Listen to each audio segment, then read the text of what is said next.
Sarah Stifler. I'm going to demonstrate a lesson on figurative language focusing on imagery, similes, and metaphors.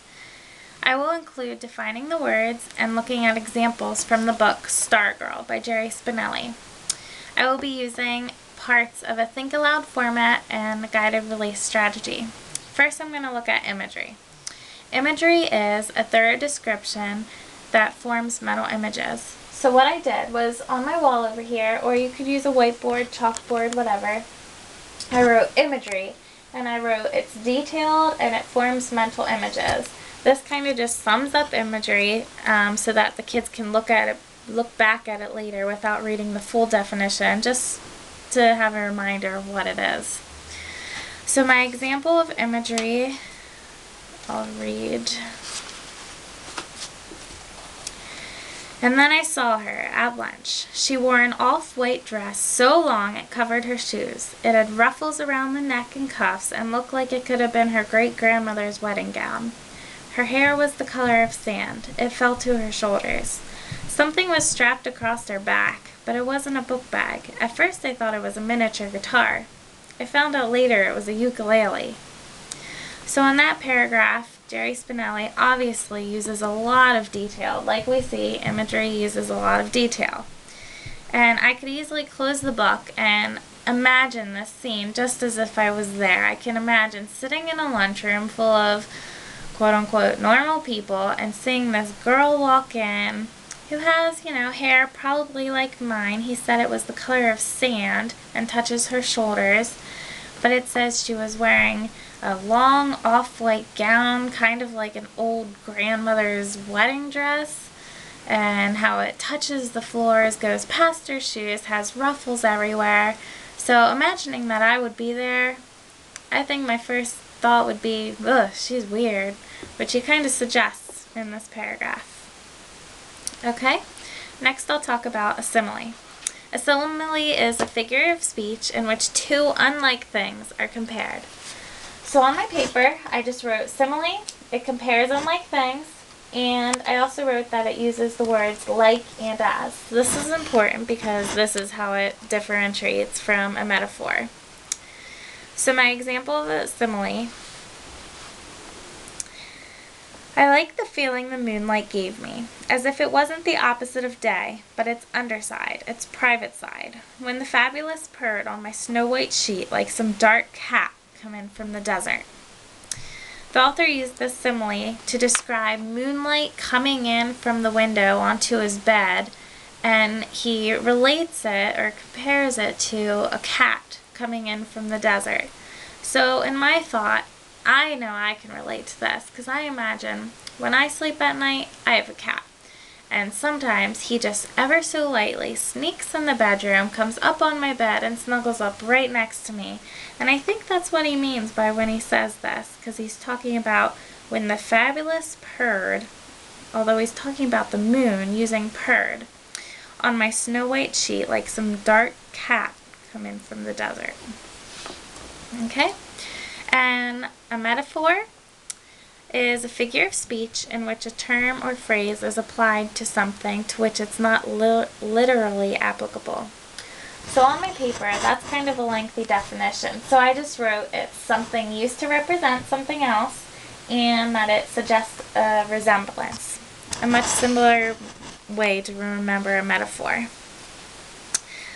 So my example of this is going to be,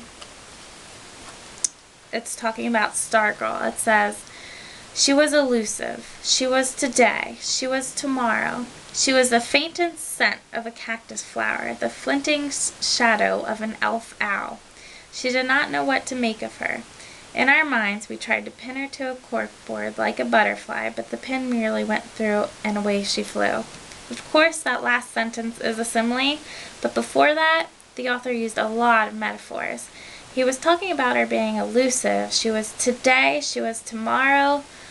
Well, obviously she can't be today or tomorrow. Those are days. They're not, people or characteristics of people. So he must have been using a metaphor there. And she was the faintest scent of a cactus flower. I wonder, does that really mean she smelled like a cactus flower? I don't think so.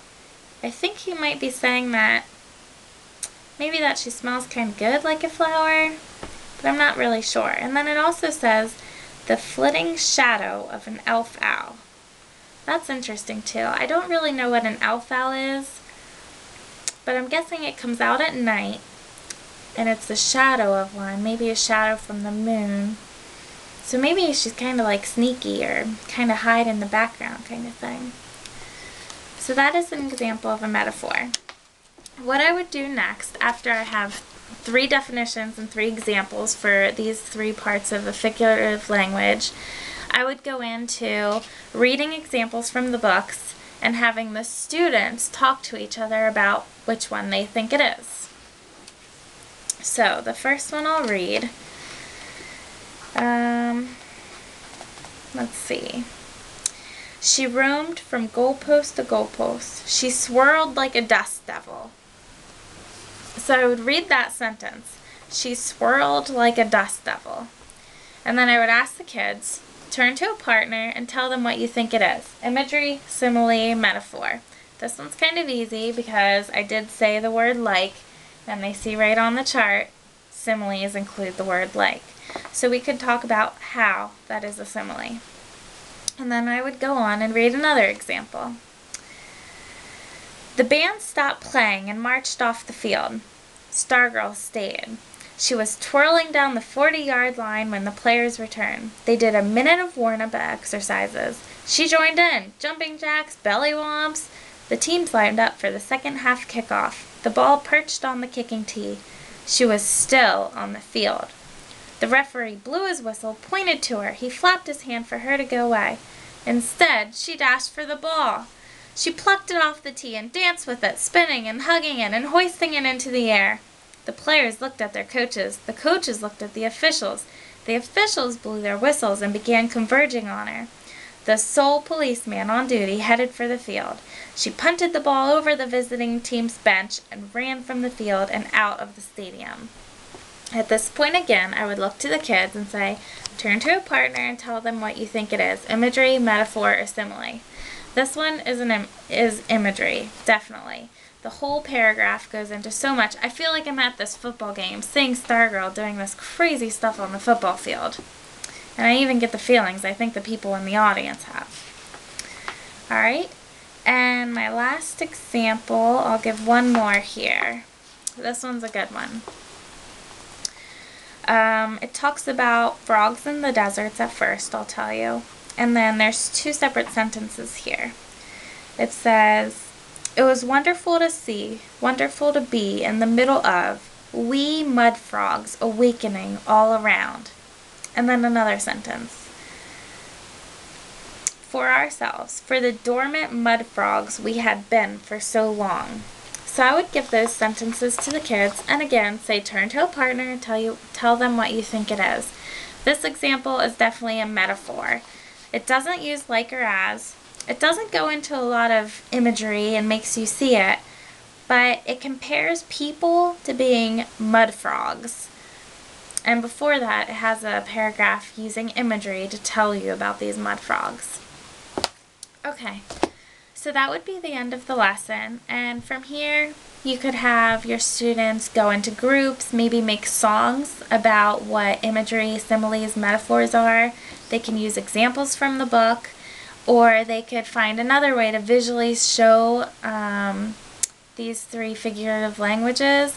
They could make an image, make a picture of them from the